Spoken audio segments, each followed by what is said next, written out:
Каналымызға қош келдіңіздер. Тіркелу батырмасын басып, видеоларымызды жіберіп алмаңыздар. Жеке бюджет үнемдеудің 4 әдісі. Біріншісі, кіріс пен шығысты есептеу.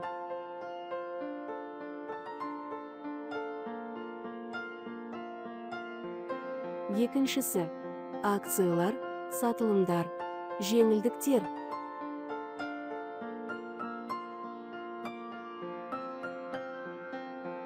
Үшіншісі, банкте шот ашыңыз, депозит жинау.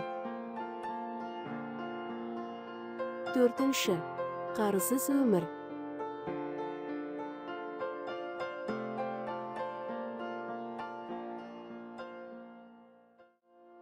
Келесі видеода көріскенше, біздің каналға тіркеліп қолдау білдіргендеріңізге алғыс білдіреміз.